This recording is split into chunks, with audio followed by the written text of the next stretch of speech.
Ladies and gentlemen, with the ink on the divorce papers barely dry, the man I loved more than life itself snatched away the estate, valued at $12 million, the fruit of my youth and my passion. Not only did he kick me out of the house empty-handed, but he had the cruelty to throw a deep red wedding invitation, complete with a photo of him and his side chick smiling happily, right in my face. He scoffed. "Come on over this weekend and congratulate us, ex-wife. Come see what real happiness looks like." I stood there, feeling like the most wretched woman in the world, surrounded by the wreckage of my shattered marriage. But when I got back to my mother's house, the invitation stained with my tears, my mother wasn't angry at all.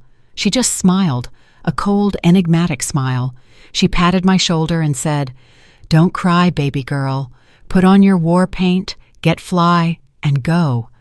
Mama's about to show you a magnificent performance. Every tragedy starts with a seating chart." My name is Zahara Akachi, and I'm an interior designer. I fell for Kofi Sterling, a charming, talented media executive, at first sight. He showed me a dazzling world, painted a rosy future, and I believed him. We got married, and the biggest wedding gift my mother, Nzinga Oba, gave us was a luxury villa on an exclusive estate in Buckhead, Atlanta. My mother had been a simple stay-at-home mother who, after losing my father early, had raised me alone through sheer hustle and struggle.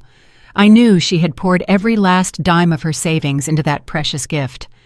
That's why I valued that house even more, dedicating 3 years of my youth and passion to personally designing it and overseeing its construction, transforming it into a piece of art. I wanted to honor my mother's heart and build a happy home with the man I loved. But I didn't know that paradise would soon turn into a living hell. As soon as the house was finished and appraised at $12 million, Kofi started changing. He grew cold. He often came home late. My mother-in-law, Isha Sterling, who had looked down on me from the start, considering my family background beneath theirs, became even worse. She moved in with us, turning me into her unpaid servant and constantly tormenting me with criticisms. However, the pinnacle of deceit and cruelty came from Kofi himself. About 2 months ago, he came home with a face full of worry and distress. He claimed his company was struggling and needed a large sum of money to prevent bankruptcy. He begged me, saying this house was the only thing that could save him. He wanted to mortgage it with the bank for a loan. "Zahara, please help me just this once," he said with teary eyes, grabbing my hands. "If we get through this bump, I'll make it all up to you. This house is yours. I just need to put it in my name for the loan. I would never covet it." As a wife who loved and blindly trusted her husband, how could I bear to watch him sink? I didn't hesitate for a second. The next day, he took me to a notary public's office. On the table was a thick stack of documents. He pointed to where I needed to sign, saying it was an asset guarantee contract, a necessary procedure for the bank loan. Worried about my husband and trusting him completely, I signed without reading every page carefully. That was the fatal mistake of my life. I didn't know that among the dozens of pages of that guarantee contract, he had cleverly inserted a deed of real estate donation. My signature, stamped in a confused state, ended my ownership of the masterpiece I had poured my entire soul into. Once he achieved his goal, his true colors shone through. He no longer looked sad or worried. He came home, but not alone.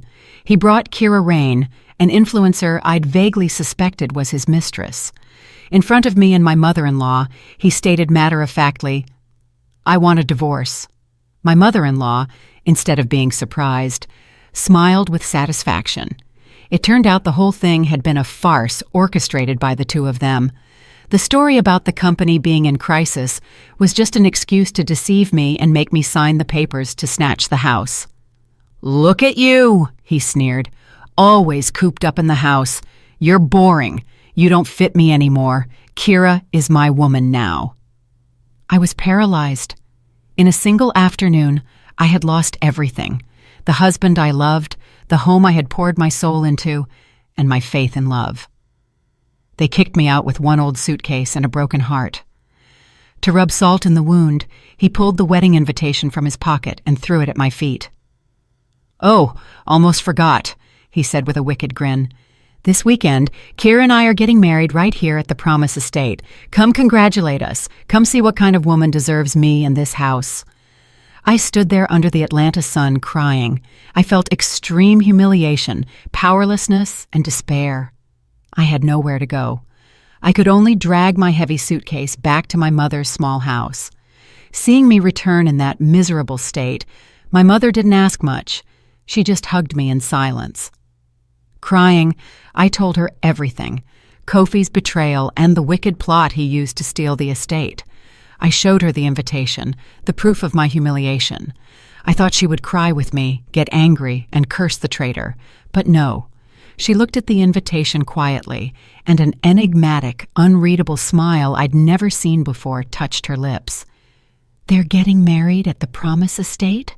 she asked in a strangely calm voice. "Good. Very good." I looked at her, stunned. "Mama, why would you say that?"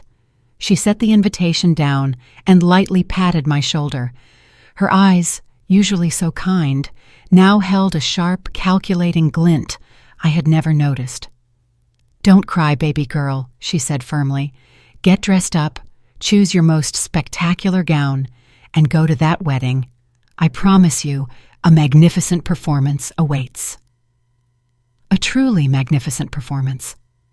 Readers, if you're wondering what magnificent performance my mother prepared and how her daughter will get justice from that cunning ex-husband, hit the like button, share, and subscribe to the channel so you don't miss the thrilling and cathartic continuation of this story. My mother's enigmatic smile, far from easing my pain, left me even more confused and lost. My world had just crumbled. I had lost the husband I loved, the house I'd invested all my passion in, and had been humiliated to the core. How could my mother be so calm?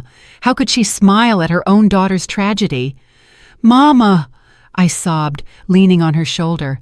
"It's all over. I have nothing. He even took the house you gifted me. I'm worthless. I couldn't protect it." I thought she would console me, tell me that material possessions can be recovered, but instead she patted my back and helped me sit up. She looked directly into my eyes, and her gaze, usually tender, now held a strangely sharp edge. "Zahara," she said, and her voice was no longer that of a loving mother, but of someone completely in control. "Lift your head. Tears don't solve anything. The person who should be crying now isn't you. It's that traitor." She went to the kitchen and prepared me a cup of hot herbal tea. The warmth of the cup spread through my hands, but it couldn't thaw my frozen heart. I sat staring at the white wall. My mind was blank. All that resonated in my head was the image of Kofi and Kira smiling happily on the invitation and his cruel words, "Come see what real happiness looks like." My mother sat across from me. She watched me in silence, saying nothing.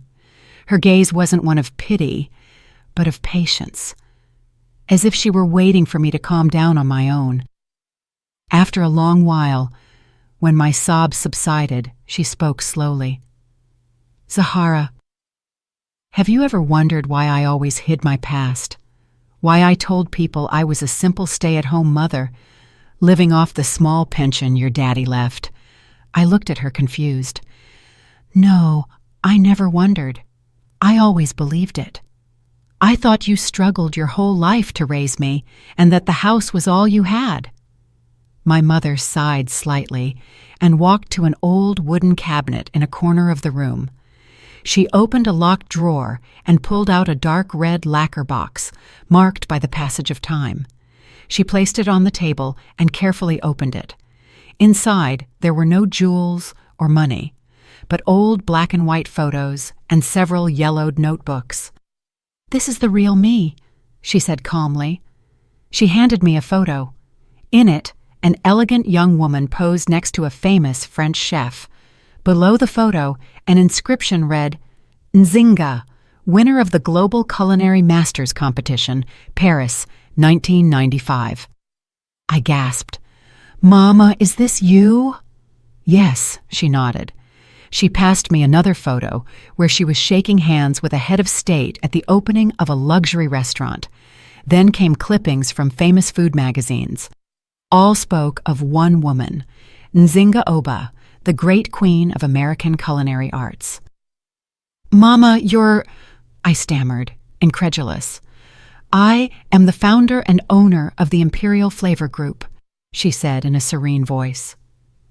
Imperial Flavor Group. That name hit me like lightning.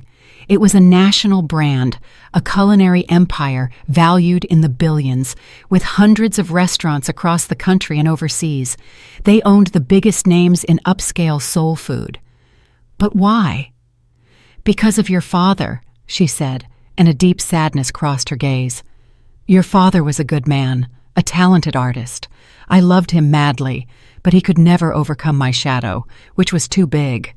My money and my fame, without realizing it, killed his self-esteem and his talent. He lived his whole life feeling inferior and guilty." She took my hand. "When your father passed away, I promised myself I wouldn't let that tragedy repeat with you, my daughter. I wanted you to have a normal life, to find a man who truly loved you for you, not for the immense fortune you would inherit.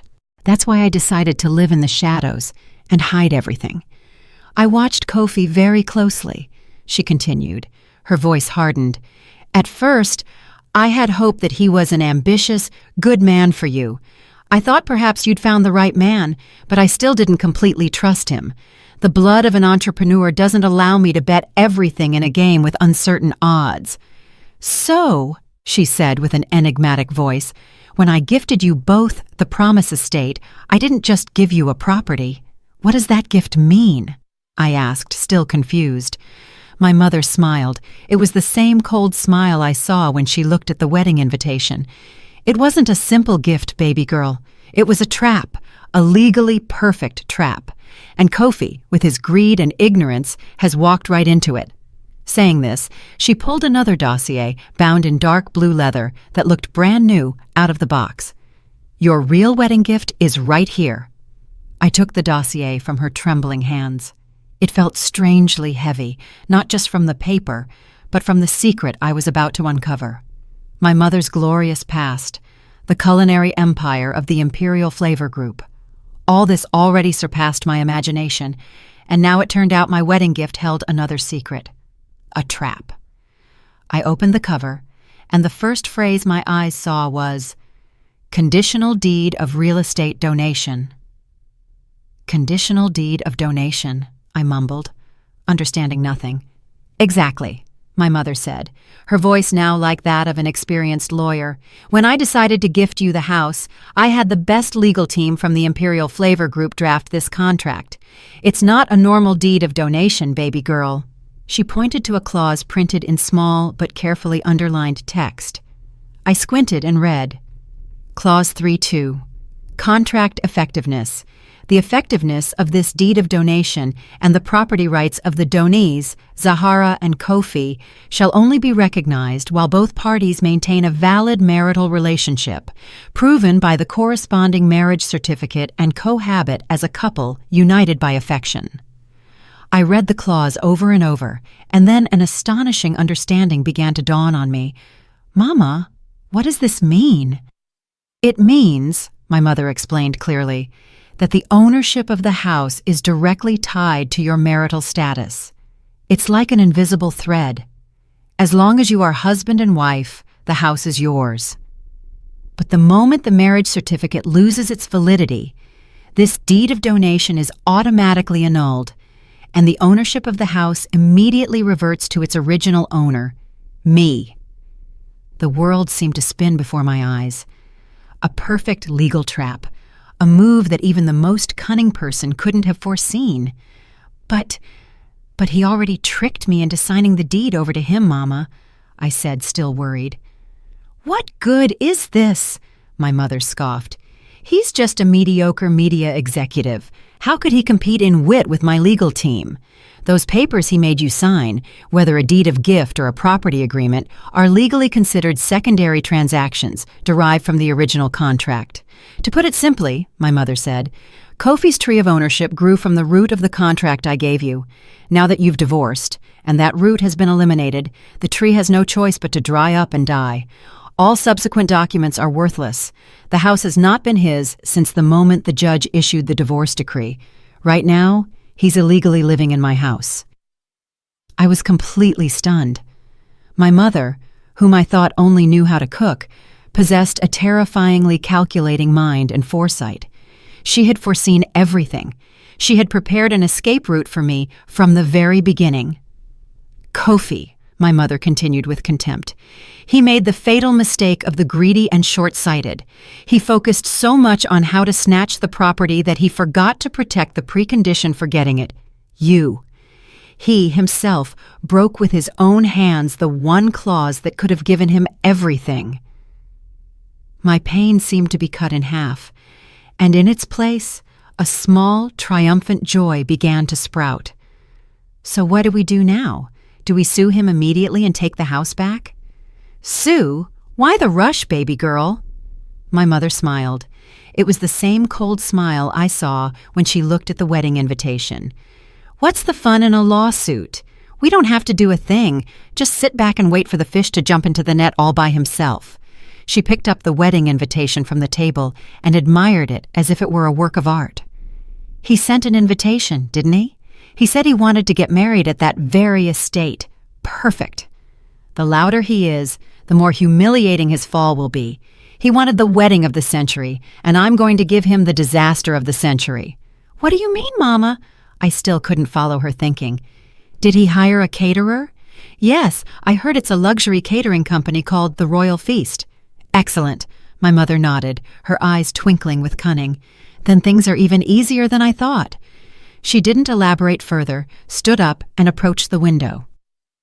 What you need to do, she said, taking my hand, is wipe your tears, get rid of all the sadness, go shopping, get gorgeous, and choose the most dazzling dress. That day you have to show up like a queen to witness the downfall of those who scorned you. Leave everything else in my hands. Tears welled up in my eyes again, but this time they weren't tears of pain, but of gratitude, joy, and the happiness of knowing I wasn't alone. I had my mother, a mother who not only loved me but was a warrior, a true queen. The wedding invitation on the table was no longer a symbol of humiliation. It had become an invitation to witness that man's downfall, and I would be the front-row spectator. Once the revenge plan was drawn up, my state of mind completely changed. The pain and despair were replaced by a strange anticipation and excitement. I was no longer the victim of a tragedy. I became a spectator waiting for a magnificent performance that was about to begin. And the main actors, Kofi and Kira, did not disappoint me. They played their parts to perfection, with impeccable impudence and ridiculousness. Kofi, having easily obtained a $12 million estate and gotten rid of me, a thorn in his side, was like a tiger let loose in the jungle. He no longer hid or beat around the bush.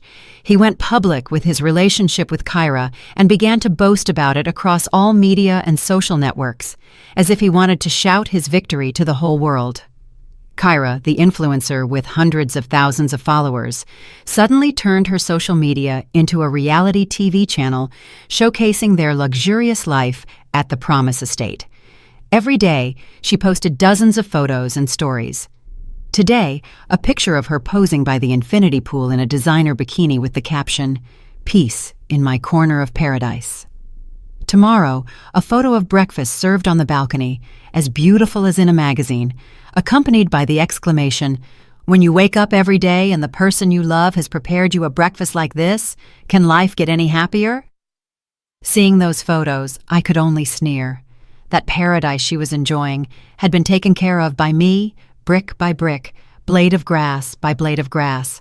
That breakfast she was showing off was probably hastily bought by Kofi, since he couldn't even boil an egg. But the height of the ostentation was the posts about the preparations for their wedding of the century.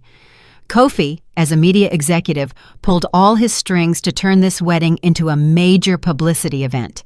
He invited online gossip papers and famous bloggers to cover it.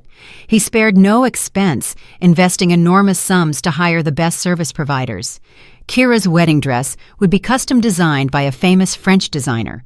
The wedding bands would be a limited edition diamond set from Tiffany & Company, and the banquet, of course, would be held in the garden of the Promise Estate, with hundreds of VIP guests catered by the royal feast. As Kofi proudly declared in an interview, every time an article was published, every time an image was shared, it was like another knife twisting in my heart. But now it no longer hurt. On the contrary, it made me feel more satisfied. The more ostentatious and noisy they were, the more miserable their fall would be. Meanwhile, my mother and I led a quiet life. My mother moved me into one of her secure, completely private downtown penthouses. "Rest here," she told me. "Your only job now is to get truly beautiful, truly radiant." She hired the best team of experts for me, a nutritionist, a personal trainer, a skincare specialist. I started a scientific regime of exercise and diet. I read books, listened to music, and learned more about art. I wasn't just recovering physically, I was reinventing my entire soul. Sometimes mutual old friends would send me articles about Kofi and Kyra, adding words of comfort and encouragement. "Forget him. That kind of person doesn't deserve you." "I can't stand seeing that little girl. What a brazen mistress." I just smiled and thanked them. They didn't know I didn't need their pity. I was waiting for a different show. Drunk on victory, Kofi had completely dropped his guard. He didn't wonder at all why I had disappeared so quietly. Perhaps he thought I was so hurt that I had accepted my fate and was hiding somewhere licking my wounds. Nor did he suspect the catering company he had chosen. The fame and exorbitant price of the royal feast made him believe it was the perfect choice to demonstrate his status. He didn't know he was putting the sharpest knife into the hands of his enemy. Their farce of ostentation became increasingly ridiculous. Kyra even made a house tour video showing off every corner of the house, presenting the furniture I had personally chosen as if it were the result of her exquisite taste. In the comments section, thousands of people praised her, but some of my friends who had visited the house recognized the truth. "Hey, didn't Zahara pick out that ceramic vase? That layout looks familiar. It's exactly Zahara's style." But those comments were quickly deleted. They wanted to erase all trace of me, to act as if I had never existed in that house. But they didn't know that the soul of this house and the soul of the performance that was about to begin were in someone else's hands. The offices of the royal feast were situated on the top floor of a luxury building in the heart of Atlanta. Kofi and Kira walked in with their heads held high as if they were VIP clients. They were led to a private meeting room with glass walls that offered views of the entire city. A middle-aged woman in an impeccable black suit with her hair pulled back entered. It was Aisha Jackson, the director of operations for the royal feast, and one of my mother's most competent right-hand women. "Mr. Sterling, Ms. Rain, good morning." Aisha Jackson smiled professionally. "It's a great honor for us to serve at your wedding of the century." "Good morning, Ms. Jackson," Kofi said smugly, shaking her hand. "You know the royal feast's reputation. My wedding has to be the best in everything, the most perfect. Money is no object." "Of course," Ms. Jackson nodded. "That's our motto. What ideas do you have for the banquet menu?" Kira, who had been silent until now, spoke up in a sweet voice. "I'm not very familiar with Southern cuisine. I'm used to high-end Western food. The menu has to be truly luxurious, full of things like Alaskan lobster, Wagyu beef, French foie gras." She added a subtle dig. "I'm not used to rustic food like chitterlings or hog maw." She glanced sideways at Kofi, as if to throw shade at me, his rustic ex-wife. Kofi nodded approvingly. "That's right. My Kira has very refined taste. Ms. Jackson, prepare the most exclusive menu. My guests are all people of status. We can't disappoint them." Ms. Jackson only smiled meaningfully. She noted all their requests in her notebook. Yes, understood. I promise you we will prepare a special menu that will give you and all your guests an unforgettable culinary experience. After seeing Kofi and Kira out, Ms. Jackson immediately made a call.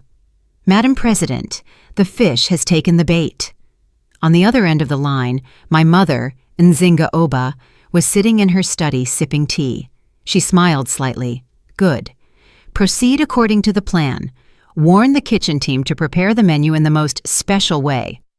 Yes, understood.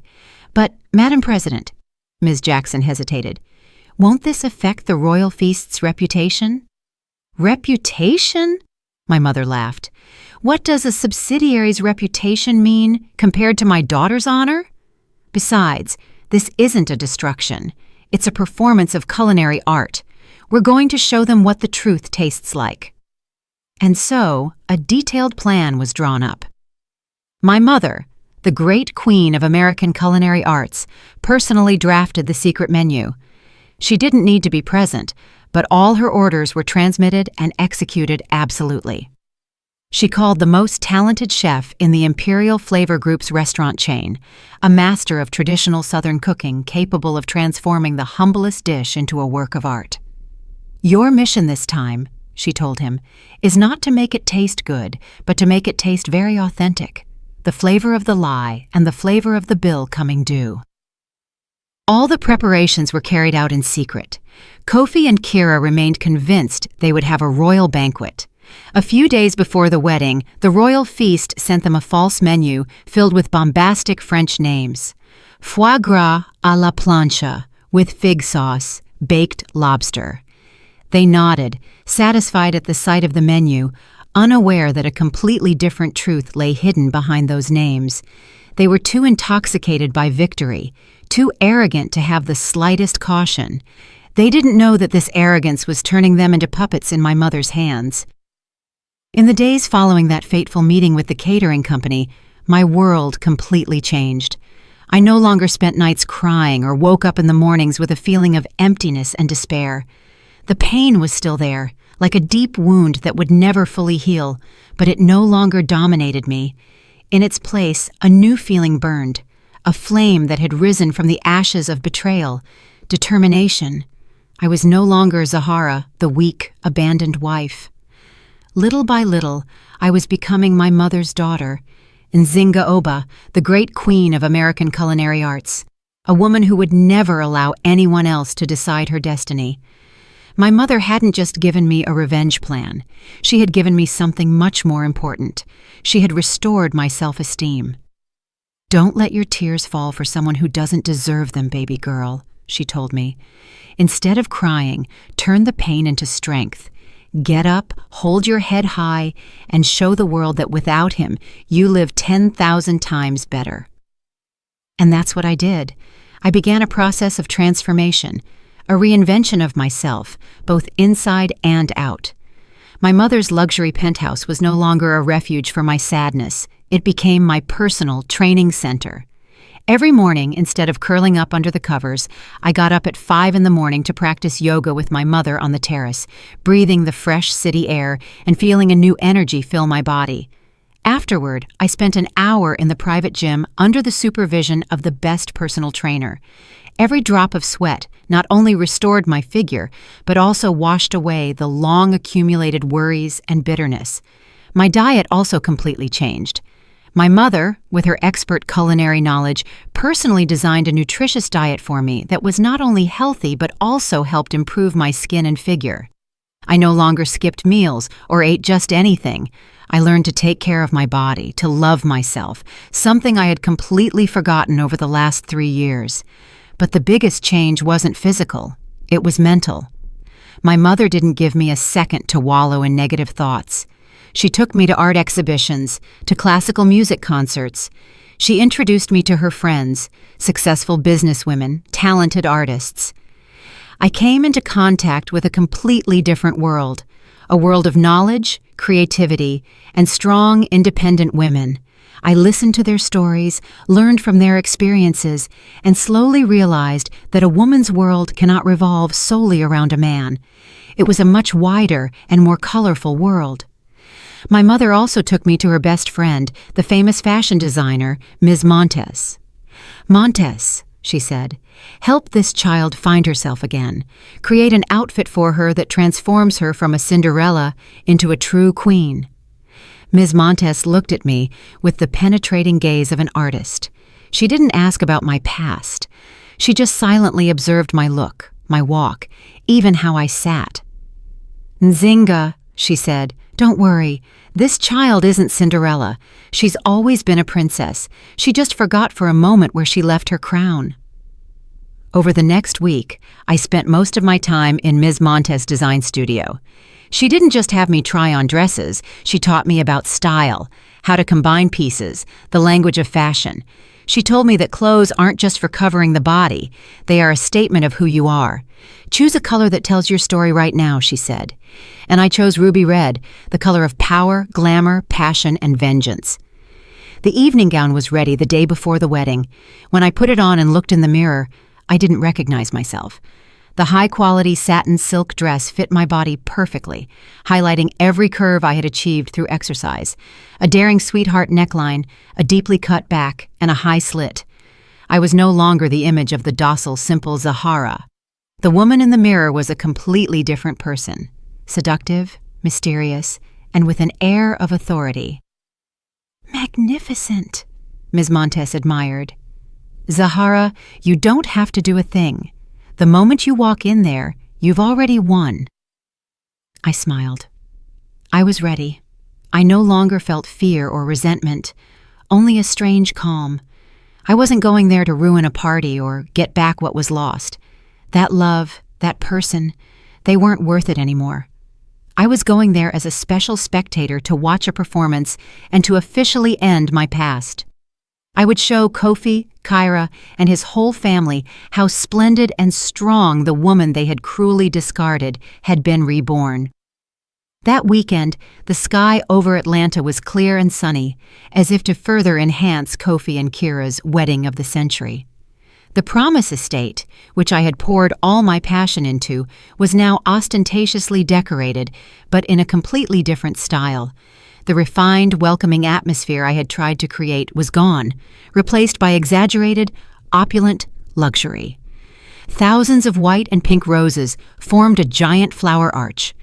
White silk ribbons hung everywhere, and in the center of the garden, a large stage with a huge LED screen had been erected, where the couple's romantic wedding photos were projected in a loop. Everything was perfect, an ostentatious perfection on the outside, but empty on the inside. From noon, luxury cars began to arrive in line.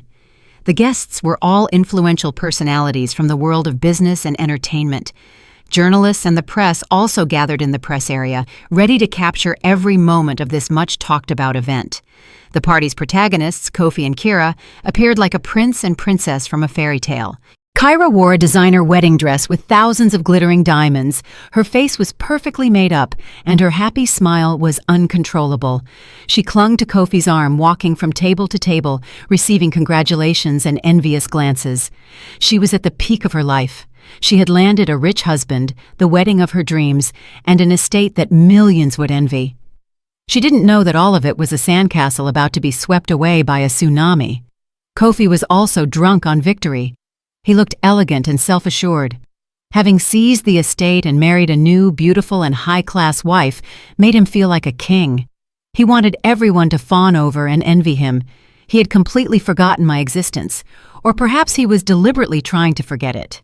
To him, I was a mistake of the past, a stain that had been cleaned.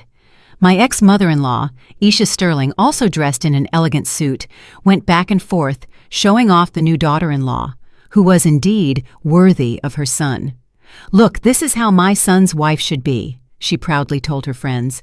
"Beautiful, capable, and she knows how to handle people. She's a blessing to our family." She didn't know that the blessing she was boasting about was about to turn into a catastrophe. The wedding ceremony went smoothly and perfectly. They exchanged rings, cut the cake, and toasted with champagne. The applause didn't stop. Kofi took the microphone, his voice full of false emotion. "Thank you all for coming to celebrate with us today. Today, I am the happiest man in the world because I've married the most wonderful woman, Kira." He turned to the bride and kissed her forehead. The entire room erupted in applause and cheers again. The camera flashes fired incessantly, immortalizing their golden moment. They were at the height of fulfillment, of victory, and that was the perfect moment. And then the master of ceremonies announced, "And now, ladies and gentlemen, raise your glasses and prepare to enjoy the royal banquet prepared by Atlanta's finest catering company, the Royal Feast." That was the signal. I, who until now had been sitting quietly in the tinted window car parked outside, secretly watching everything, smiled slightly. Their show was over, and now it was time for my mother's performance to begin.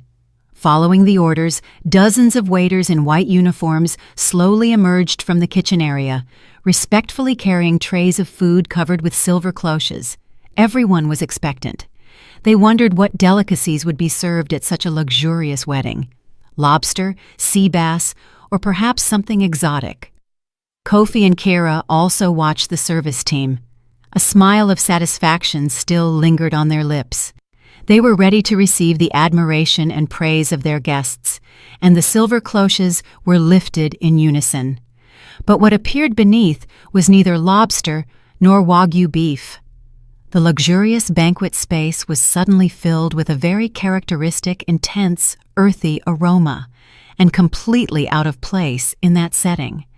It was the smell of Southern-style chitterlings accompanied by fried hog maw.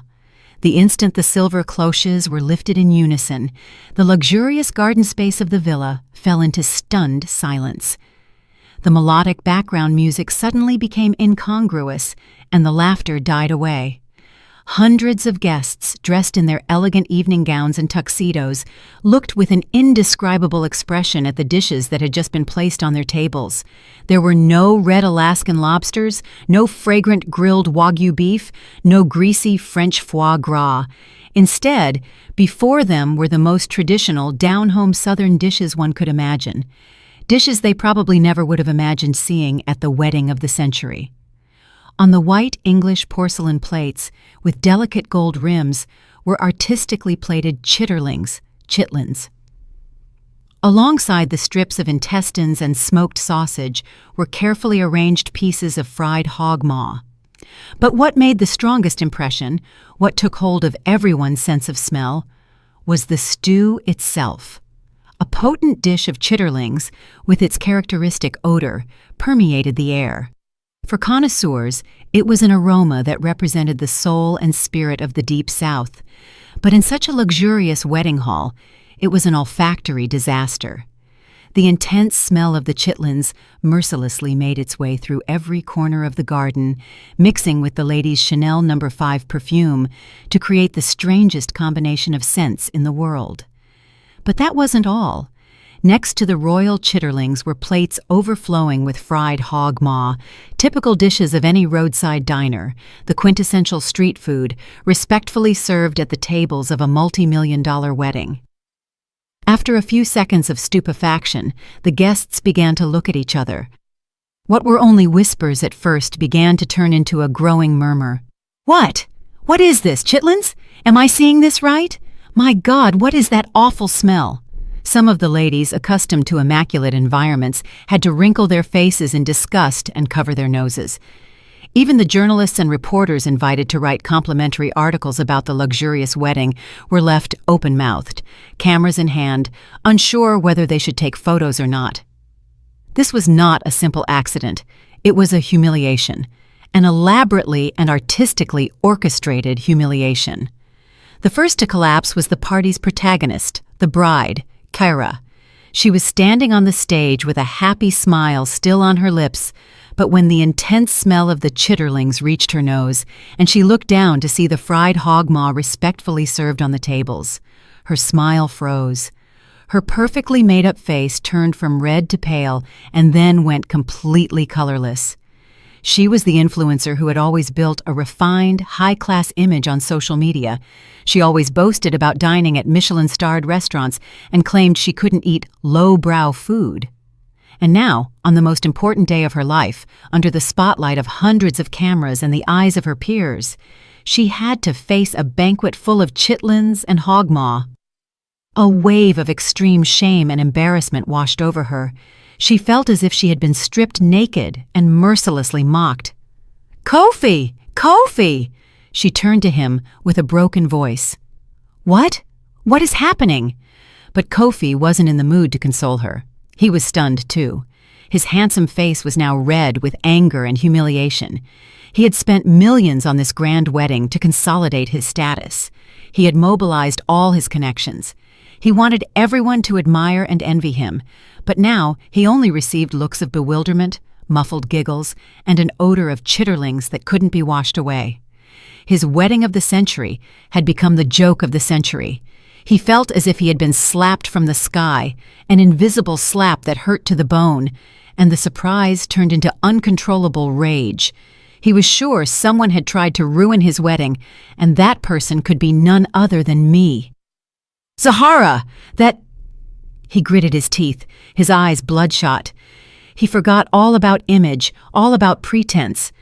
Now he was just a man driven mad by humiliation. Kofi's anger erupted like a long-contained volcano. He didn't care about the guests or the bride sobbing next to him. His sole focus was to find the person responsible for this disaster and tear them to shreds. He ran down the stage, face flushed and eyes bloodshot, searching everywhere. "Where is the manager? The manager of the royal feast! Step out now!" he screamed, his voice echoing throughout the garden, drowning out the music and the murmurs of the crowd. Everyone stepped back, frightened by the groom's fury. Immediately, Aisha Jackson, the impeccable and calm woman Kofi still believed to be a top executive, emerged from the kitchen area. Her face was surprisingly serene and professional. "Yes, Mr. Sterling, what is the reason for your anger?" "You still ask?" Kofi ran and grabbed Ms. Jackson by the lapels. It was an extremely rude and uncontrolled act. "Look what you've done to my wedding. Chitlins, hog maw. Are you all crazy? Do you know how much I paid for this wedding? Do you want me to ruin you?" Ms. Jackson showed no fear. She calmly pushed Kofi's hands away and straightened her lapels. "Mr. Sterling, I recommend you calm down. All the food today has been prepared according to the menu we agreed upon." "Agreed upon?" Kofi yelled in disbelief. "What are you talking about? My menu was lobster and Wagyu beef. Who agreed on this disgusting menu with you?" "You did, sir," Ms. Jackson replied in an unperturbed voice. She then motioned for an employee to bring her a folder. "This is the contract you signed with us, and here is the menu appendix with your signature at the bottom." She opened the last page. There, under a long list of traditional Southern dishes, was Kofi's signature, clear and irrefutable.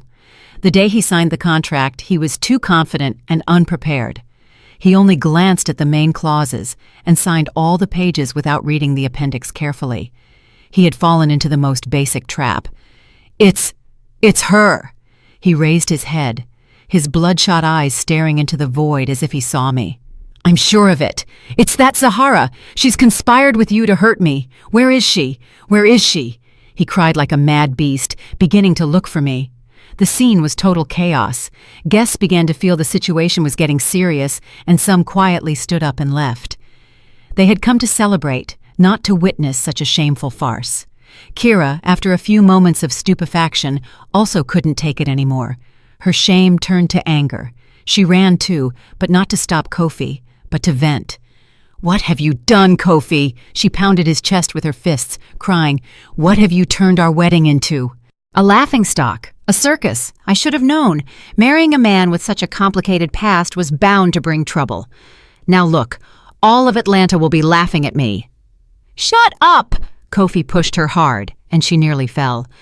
"What do you know? This is all my ex-wife's fault. She's here. She's definitely here laughing at us." He was right. I was here, but not to laugh.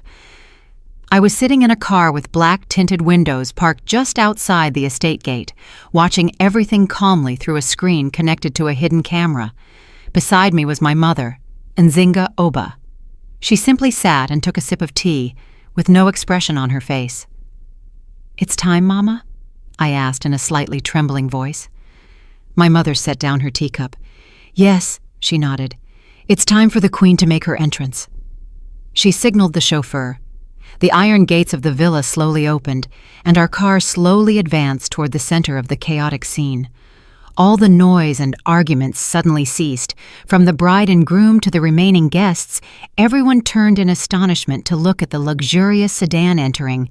They knew the protagonist of the final act had finally appeared. My mother's black Audi A8 slowly advanced toward the center of the chaotic scene, smooth and silent, like a black panther entering its territory. It stopped in the center of the garden, just a few feet from where the bride and groom stood frozen, right where the stage lights shone brightest. All sounds died out. Kofi's shouts, Kira's sobs, the murmurs of the guests, everything disappeared, leaving only the low hum of the vehicle's engine and the heartbeats of those present. They held their breath, waiting to see who would step out of this uninvited luxury car. The car's rear door slowly opened. First, a pair of ruby-red Christian Louboutin stilettos appeared. The blood-red sole was arrogant and authoritative. Then a slender silhouette in a dazzling ruby-red evening gown. It was me, Zahara. The moment I stepped out of the car, the entire garden fell into an explosive silence.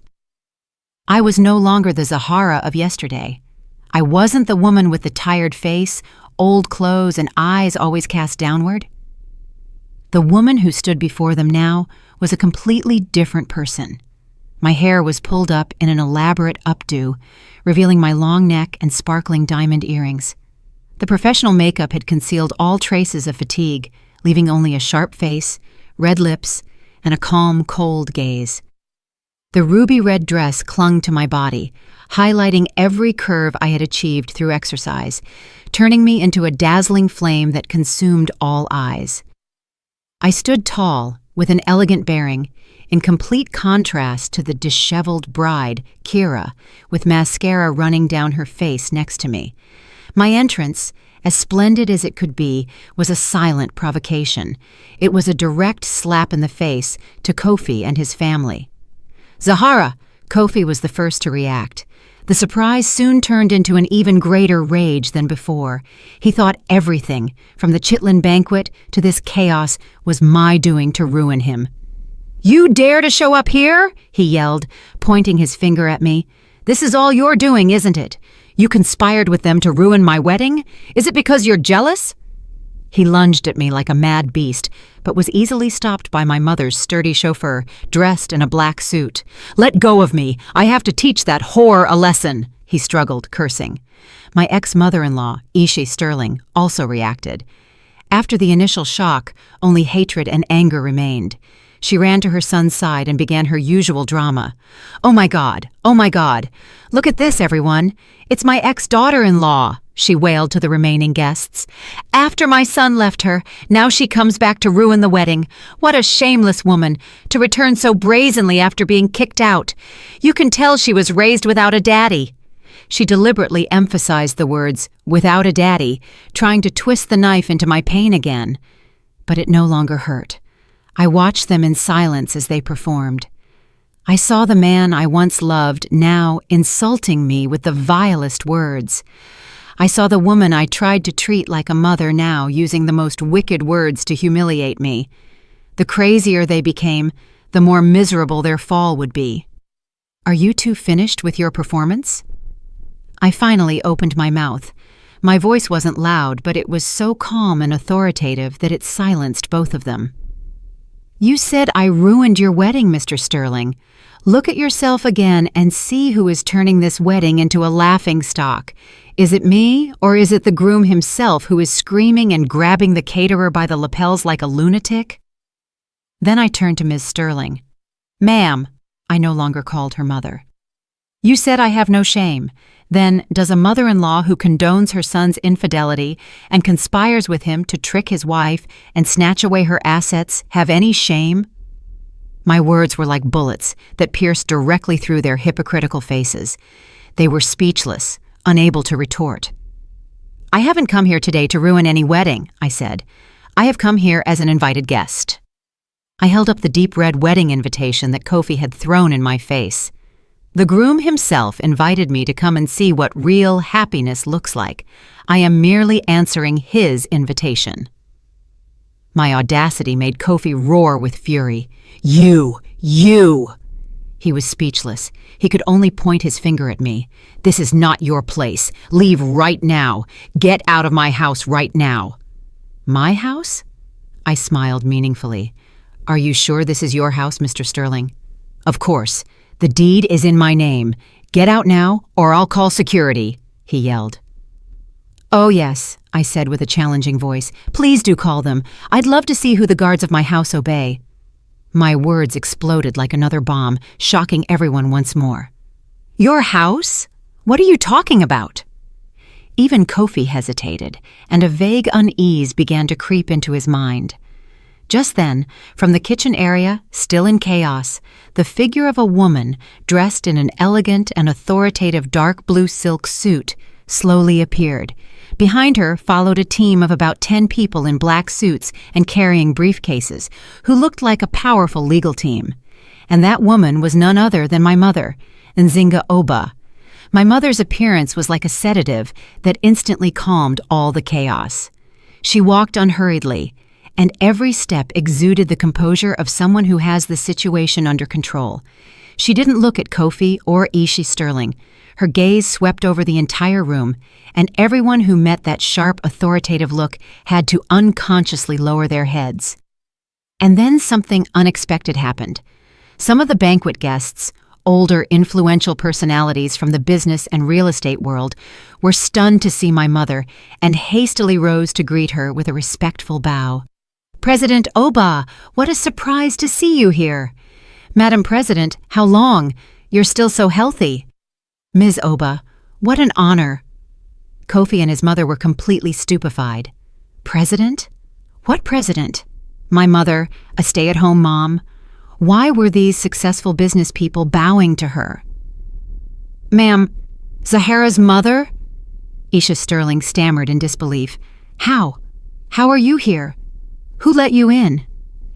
My mother finally turned slowly toward her.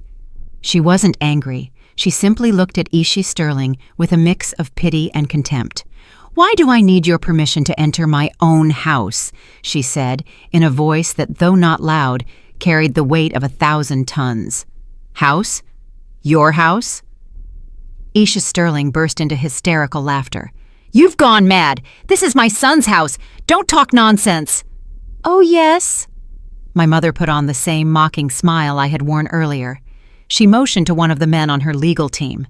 The lawyer immediately stepped forward and opened his briefcase. Ms. Sterling, Mr. Sterling, good morning, the lawyer said firmly. I am attorney Jamal Booker, representative of the legitimate owner of this estate, Ms. Nzinga Oba.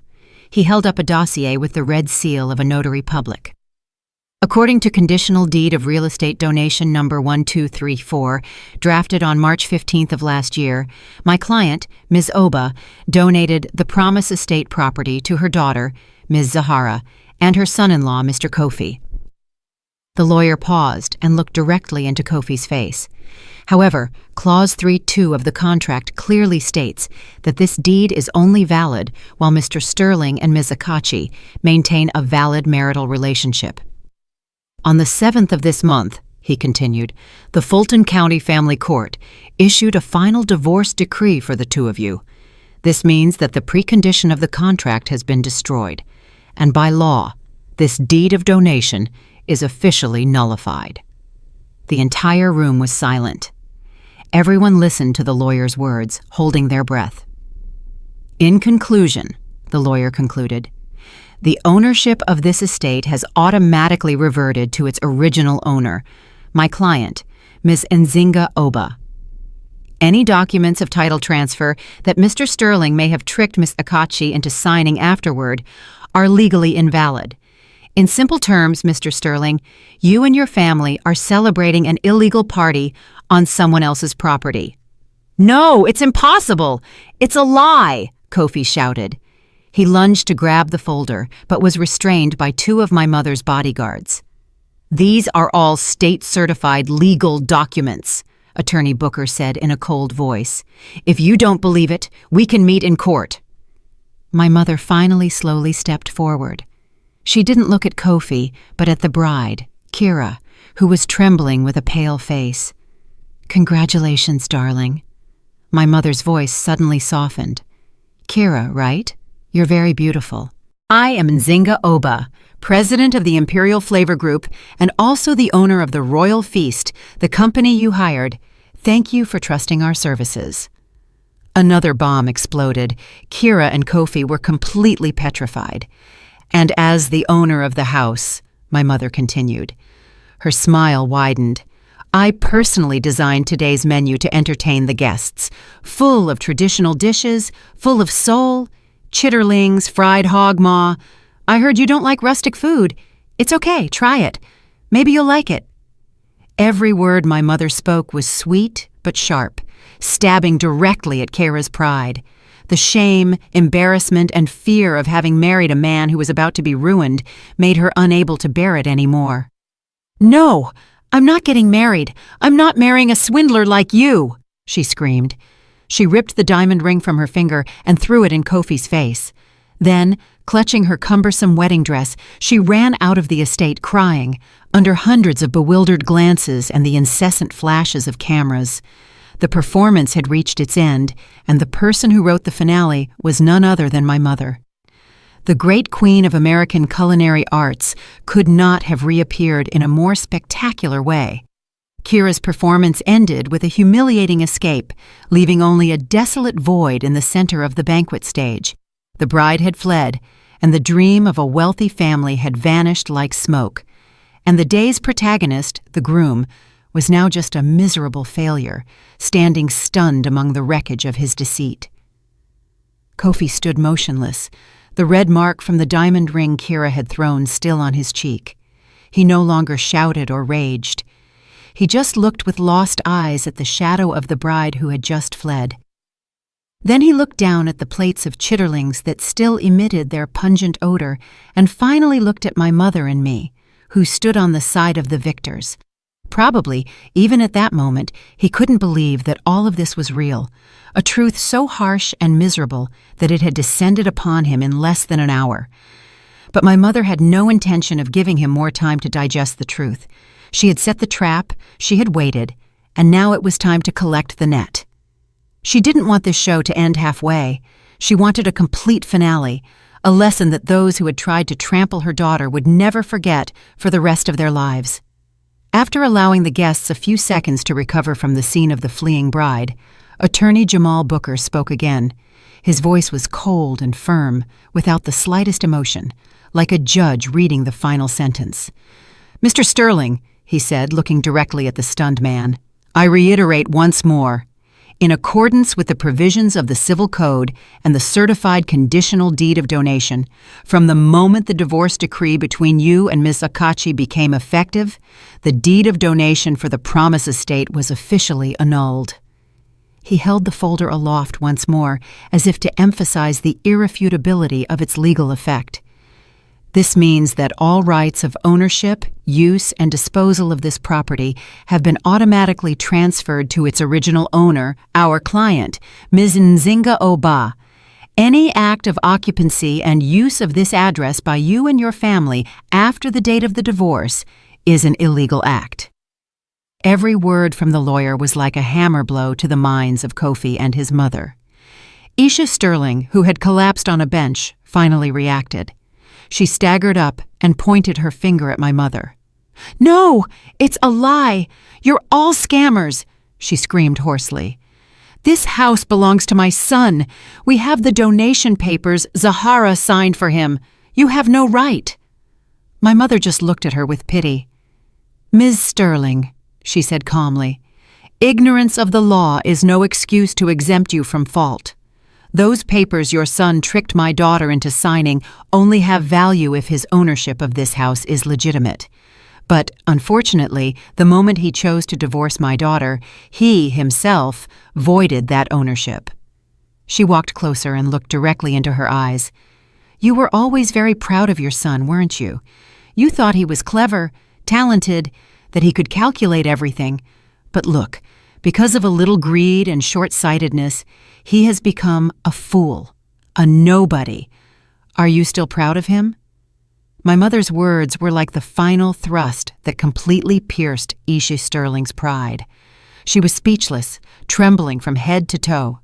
She realized that everything had been a trap, a perfect trap into which she and her son had voluntarily fallen.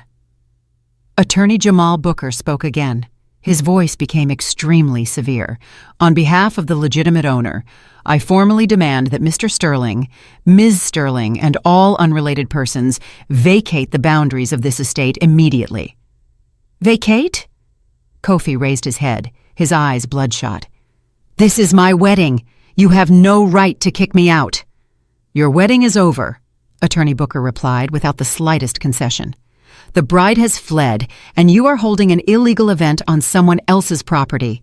By law, we have every right to demand that you cease this infringement immediately. If you do not cooperate, we will be forced to request the intervention of security agents." "You wouldn't dare!" Kofi gritted his teeth. He still tried to cling to his last shred of pride. He couldn't accept the fact of being expelled from his own wedding of the century in front of hundreds of people. He looked around for support, but only received looks of bewilderment, compassionate headshakes, and glances of contempt. No one sided with him. They had seen enough of his brazenness and stupidity. It was time for the show to end, and the final curtain was lowered by an irrefutable command. Seeing that Kofi remained obstinate, my mother said nothing more. She nodded slightly to the lawyer. Attorney Booker immediately pulled out his phone and quickly dialed a number. "Hello, Team Chief Jackson. We have some individuals who have illegally entered the president's property and are causing a disturbance. Please escort them out according to procedure." The call ended.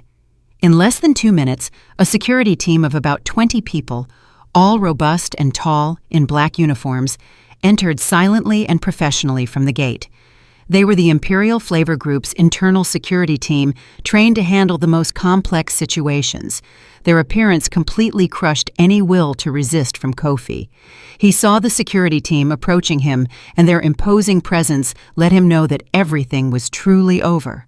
The head of the security team bowed respectfully to my mother and me, and then turned to Kofi. "Mr. Sterling," he said in a low, authoritative voice, "we have received instructions to ask you and your family to leave this location. Please cooperate." "You have no right," Kofi still yelled weakly. "We do have the right," the team chief replied. "We are exercising our authority to protect the property on behalf of the legitimate owner." He then motioned. 2 security officers immediately approached Kofi and firmly held him by the arms. "Let go of me! Do you know who I am?" He struggled, but it was useless. His strength was no match for professionally trained individuals. The image of the groom in his luxury suit, being dragged away by 2 sturdy security guards, could not have been more miserable and ridiculous. Isha Sterling, seeing her son being taken away, screamed and ran to try and make a scene. "Let go of my son, you thieves!" But she, too, was restrained by 2 female security agents. "Ma'am, please accompany us," they said courteously, but their actions were very firm. All the family's relatives, who until a moment ago had been arrogant and conceited, were now expelled from the party in the most shameful way possible. They were escorted like a flock of ducks, passing by the tables still filled with chitterlings and hogmaw, under the compassionate gazes of the remaining guests. Out of the gates of the estate they once considered their paradise. Once the family was cleared, my mother took the microphone from the stage. She didn't look at the stunned guests, but at the dozens of press cameras that were still filming. "Ladies and gentlemen," she said, no longer as a mother avenging her daughter, but as an authoritative president. "I am Nzinga Oba, president of the Imperial Flavor Group. I apologize for making you witness such a regrettable performance today." She paused and smiled. "But the banquet is already served, and the food is on the table. If you don't mind these traditional dishes, please help yourselves. Consider this an unexpected soft launch party for the future Legacy Root Center restaurant at the Promise Estate." Her words, humorous but sharp, made the entire room erupt in applause. She had not only recovered her house, but had turned a media disaster into an unbeatable public relations opportunity. "And as for my daughter," she continued, pulling me to her side, "I present to you my only daughter, Zahara Akachi.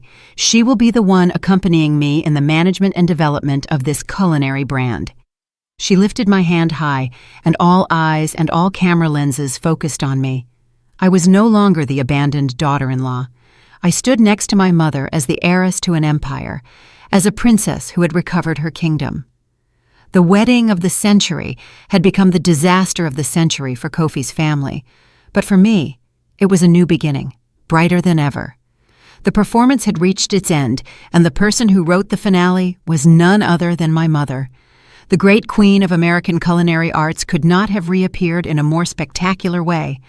I took my mother's hand and looked forward, where a new future, a new life awaited me. That fateful night ended with Kofi's family being escorted out of the Promise Estate gates by the Imperial Flavor Group's security team. Before hundreds of pairs of eyes and dozens of camera lenses, they were thrown out into the night, homeless, dishonored, and with nothing but a grim and dark future. But that was only the beginning of their hell on earth, a hell built with the bricks of greed, arrogance, and betrayal. That same night, the videos of the wedding and the Chitlin banquet turned into a social media storm. Hashtags like #HadChitlin Wedding, #Revenge of the Century, and #The Queen Strikes trended at a dizzying speed. It was no longer just high society gossip. It became a national media phenomenon. People shared, commented, and created memes. Kofi's rage-distorted face, Kira's pale face of shame, and especially the image of the luxurious plates of Southern-style chitterlings on the tables of a multi-million-dollar banquet became immortal memes. The next morning, before the sun fully rose, the real earthquake began. All major media outlets, from the most important online newspapers to prestigious business journals, published shocking headlines in unison. The downfall of the media executive, losing a $12 million estate and his future wife, the legal slap of the century, the spicy revenge of President Oba, from dream wedding to Chitlin disaster, the bitter end of the greedy traitor.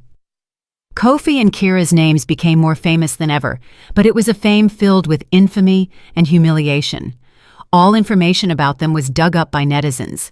Kofi's promiscuous past, Kira's statements about her bougie poser and fake life on social media, and even the harsh words Aisha Sterling had said to me in the past were revealed by my old friends. Everything came to light, and they became the laughingstock of the entire city, the topic of every conversation.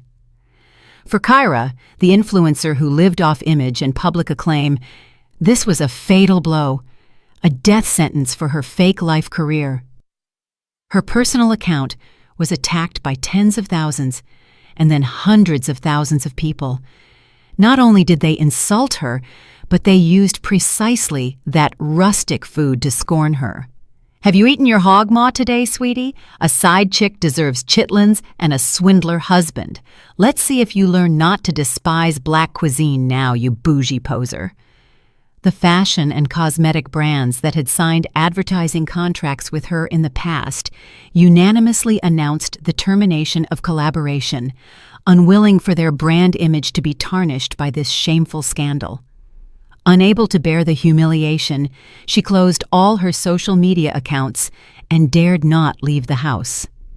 The dream of becoming the daughter-in-law of a wealthy family shattered. Her influencer career disappeared, and in its place only remained a stain that would haunt her for life, the nickname the Chitlin Poser. But those who had to bear the most direct and heaviest consequences were Kofi and his family. Expelled from the estate, they had nowhere to go. They had to temporarily stay in an old, cramped apartment of barely 430 square feet, the very one Aisha Sterling had previously criticized as a rat hole, not commensurate with their status. The harsh contrast between a multi-million-dollar penthouse and an old apartment, between a life of luxury and a miserable reality, was a terrible mental torture. But even that temporary peace didn't last long. The media company where Kofi was an executive faced an unprecedented crisis after the scandal erupted. Major clients, sensitive to image, sent emails and called in unison to demand the revision of contracts. They could no longer collaborate with a media executive whose private life was a disaster, a swindler and a person of bad repute. The board of directors called an emergency meeting, and the final decision was swift and ruthless. Fire Kofi immediately and issue a press release declaring that they had nothing to do with his personal actions to save the company's remaining reputation. Having lost his job, his house, his future wife, and his honor, Kofi completely broke down. He no longer shouted or went mad. He locked himself in that narrow room and drank day and night. He couldn't face anyone. He couldn't answer the phone. He couldn't read the newspapers, but he couldn't escape himself. My image in the dazzling red dress, my mother's calm smile, and the intense smell of chitterlings from that fateful night tormented him in every sleepless night. He had everything in his hands: a wife who truly loved him, the house of his dreams, a bright future. But because of his infinite greed and betrayal, he himself had shattered it all. But the hell didn't stop there. My mother, Nzinga Oba, was not a person to beat around the bush. She decided to go all the way to teach them an unforgettable lesson about the weight of the law. The Imperial Flavor Group's legal team formally sued Kofi for fraud and misappropriation of assets, for having tricked me into signing the deed of donation, and for illegal occupancy for having occupied and used the estate after the property was invalidated. With irrefutable evidence from the original contract with the secret clause to the power of attorney he tricked me into signing, victory was almost certain. Furthermore, Kofi also had to face a series of lawsuits from the sponsors of his wedding of the century. They had spent millions on promoting their brand, but in the end, they were entangled in a shameful media scandal. They demanded full compensation for damage to their image and costs. Debts piled up like a snowball, and his future darkened behind bars. His mother, Asha Sterling, after witnessing her son go from a star to a criminal in an instant, from a source of pride to a shame, finally couldn't take it anymore. The enormous shock aged her 10 years and weakened her health. Life in a cramped, deficient environment, coupled with the scorn of the neighbors, led her to be hospitalized in a state of severe nervous and physical exhaustion. She lay in the cold bed of a public hospital, with no trace of the composure of the evil mother-in-law who coveted superficial fame from before. She was just an old, helpless woman, watching her family crumble and be ruined by their own stupidity and greed. Hell on earth was not far away. It was the remorse, the regret, and the humiliation that would pursue them for life. An endless sentence. A year later, when the noise of the scandal had gradually calmed down, a new story became the talk of Atlanta. But this time, it was neither a tragedy nor a comedy, but a story full of inspiration and pride. The Promise Estate, which had shaken the world with the Chitlin wedding, had now been redressed and had a new mission. It was no longer a closed private estate. My mother and I decided to convert it into a special space, something unprecedented in Atlanta, a place that combined a high-end Southern fine dining restaurant with an exhibition center for architecture and culinary culture. We called it the Legacy Roots Center. This place not only offered the quintessence of three-culture cuisine, Black Southern, Creole, and even African-inspired fusion, created by the best chefs of the Imperial Flavor Group in a unique architectural space, but it was also a place to exhibit the designs and models of talented young architects, to organize cultural talks, traditional cooking classes, and weekend markets honoring the organic produce of local Georgia farmers. We wanted to turn the estate into a place that honored the value of cultural roots, a place that Atlanta's children could return to and feel proud of. The inauguration day of the Legacy Roots Center was a grand event that attracted the attention of the entire elite, artists, and media. I no longer hid behind the scenes. I wore a silk suit designed by Miss Montes, standing next to my mother, self-assured and radiant. As the director of operations for this project, I was no longer the interior designer who only knew four walls. I learned from my mother and participated in management and operations. I found my passion and regained my worth, not by building my own home, but by building and spreading good values for the community. My life now is a succession of busy days, but full of joy. I found happiness in work, in the satisfied smiles of clients, in the admiring glances of young culture lovers.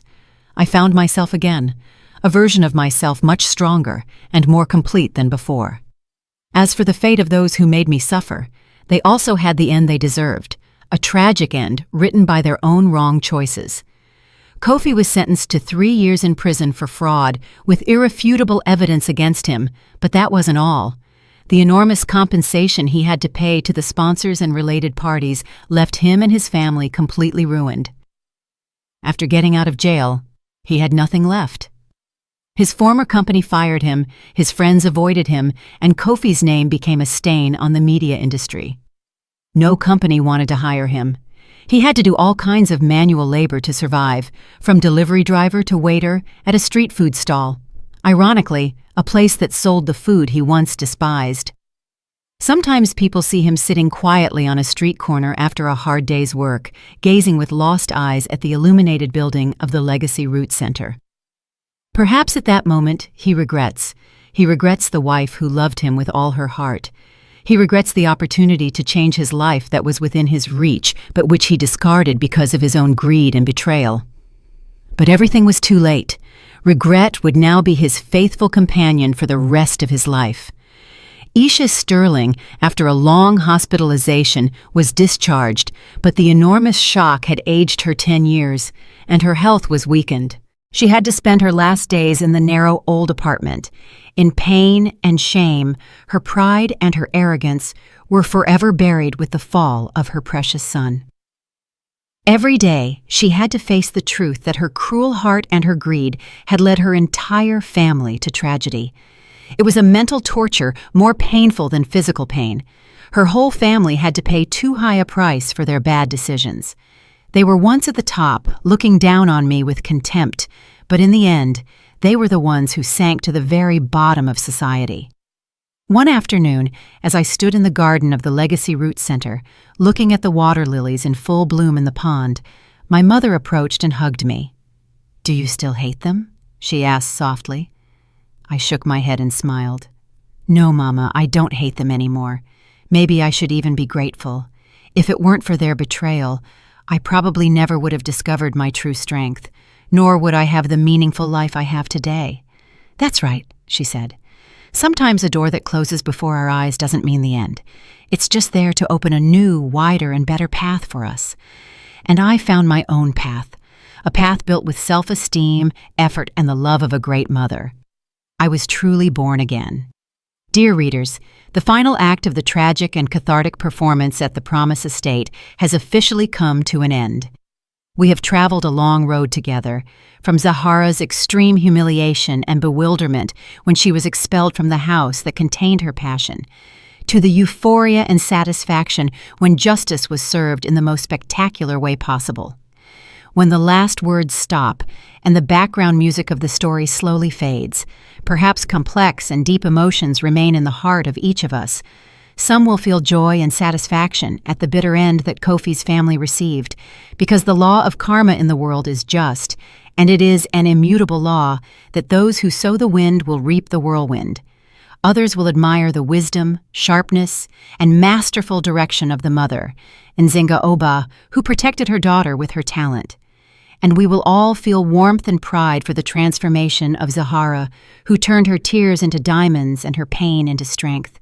But beyond these momentary emotions, this story is like a great mirror, a slow-motion film that illuminates the hidden corners of our lives and our society.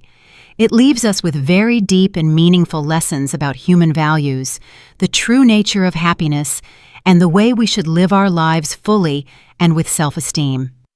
The first and most bitter lesson is about the illusion of valuation criteria in modern society. Let's think again about Kofi's family, especially Kofi and Asha Sterling. Why did they treat Zahara with such cruelty? Why did they so easily trample on 3 years of affection? The answer lies in the yardstick they use to see the world.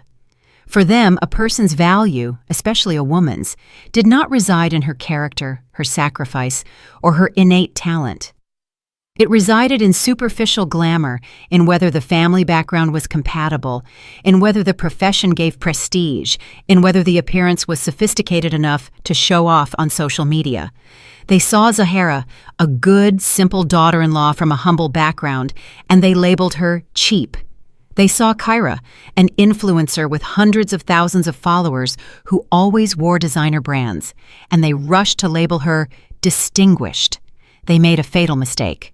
They confused value with price. They didn't understand that things can have a monetary price, but the value of a person cannot.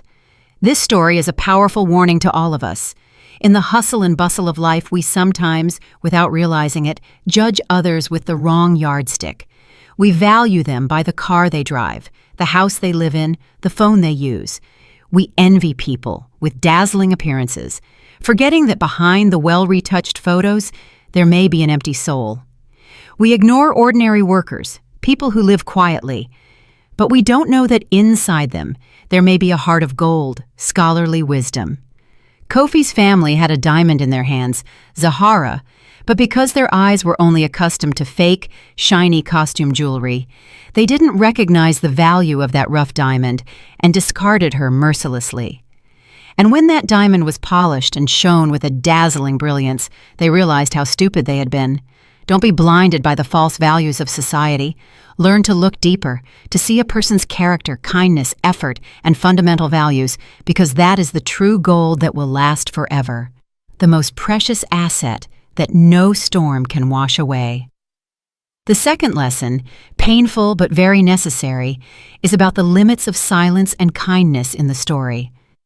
Although Kofi did not directly utter the cruelest words, it was his silence, his consent, that was the fatal knife that killed his wife's love and trust.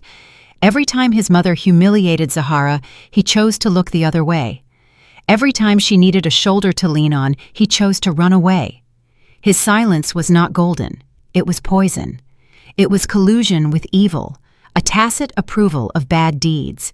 It was crueler than insults because it came from the person we loved and trusted the most, the person we expected to be our protective shield. This story warns us that, whether in a marital relationship, family, or friendship, silence in the face of injustice is a form of betrayal. If you see the person you love being unfairly treated and trampled on, and you choose silence because you don't want trouble, because you don't want to make enemies, then you are aiding the evil and pushing your loved one away. Never think that silence is safe. Sometimes a timely word of defense, an act of protection at the right moment, is worth more than countless empty words of love. Be brave and raise your voice for justice, for the people you value, because otherwise, a day will come when you will realize that your cowardly silence came at too high a price, the price of irreparable regret and loss. And from there, we get another lesson about kindness. Zahara was too kind, too patient. Her kindness was misplaced and became a weakness that allowed others to go further. She thought that if she sacrificed and endured, one day they would understand, but she was wrong. For selfish and greedy people, your patience is not a virtue of sacrifice, but stupidity. Your kindness is not tolerance, but a weakness they can exploit. This story teaches us that kindness must be accompanied by wisdom and self-esteem. Being good to people who deserve it is kindness, but being good to people who don't know how to value it is being cruel to yourself. You have to know how to set the boundaries of your patience, know how to say no when necessary. Your kindness is a precious gift. Don't waste it on people who don't deserve it. And perhaps the deepest and most inspiring lesson we can draw is about the power of wisdom and preparation. The mother and daughter's revenge was not an explosion of anger. It was a coldly calculated game, an elaborately orchestrated performance. The wise and experienced mother, Nzinga Oba, did not act blindly. She used the law and her opponent's arrogance as weapons. The secret clause in the contract, the fact that they accepted the royal feast as a catering company, all were moves that were already prepared. This shows us that when facing cunning people, getting angry and shouting is useless. Only calmness, wisdom, and a well-prepared plan can lead us to victory. Don't act when you're angry. Take a step back, analyze the situation, find your opponent's weakness, and choose the right moment to deliver the decisive blow. The sweetest revenge is not a slap, but a checkmate game that makes your opponent kneel completely and unable to get up again. Finally, this story is a beautiful anthem to the mother-daughter relationship and the resurgence of the woman. The mother, Nzinga Oba, was not just a rich mother, she was a wise mother. She didn't shield her daughter from the beginning. She let her daughter fall, let her taste the bitter flavor of life for herself, because she knew that only when she rose from the pain on her own would her daughter truly grow. But she was always there, watching from the shadows with an invisible safety net. When her daughter needed her, she appeared, not to protect her, but to give her the weapons and fight by her side. It was a great, generous, and brave love, and thanks to that solid support, Zahara was able to completely transform. She turned pain into motivation, humiliation into composure. She rose from the ashes of her marriage, not to find borrowed happiness from another man, but to build with her own hands a new happiness, a new career, a new life, brighter and more meaningful. Zahara's journey is solid proof that no one can destroy you unless you allow it yourself. The end of a bad relationship is sometimes not a tragedy, but the beginning of the most wonderful journey. This story teaches you that whoever you are, wherever you come from, you deserve to be respected. It teaches you that greed and betrayal always have a price. And it teaches you that true happiness does not come from the favor of others, but from your own effort, your courage, and your ability to love and value yourself. Live like Zahara. Do not lose your self-esteem under any circumstances. Believe in your own worth. Face challenges bravely and build a bright dawn for your life yourself. Because after every rain, the sky clears, and after every storm, a clear and vast sky awaits us. One afternoon, as I stood in the garden of the Legacy Root Center, looking at the water lilies in full bloom in the pond, my mother approached and hugged me. "Do you still hate them?" she asked softly. I shook my head and smiled. "No, Mama, I don't hate them anymore. Maybe I should even be grateful. If it weren't for their betrayal, I probably never would have discovered my true strength, nor would I have the meaningful life I have today." "That's right," she said. "Sometimes a door that closes before our eyes doesn't mean the end. It's just there to open a new, wider, and better path for us." And I found my own path, a path built with self-esteem, effort, and the love of a great mother. I was truly born again. Did you like the story, and which city are you listening from? Let's meet in the comments. If you like the story, you can support me by sending a super thanks so I can keep bringing more stories like this. Thank you so much for your sweet support. I'm looking forward to your comments on the story. On the screen, you can see 2 new life stories that I highly recommend. There's so much more on my channel. Don't forget to subscribe. See you in the next life story with love and respect.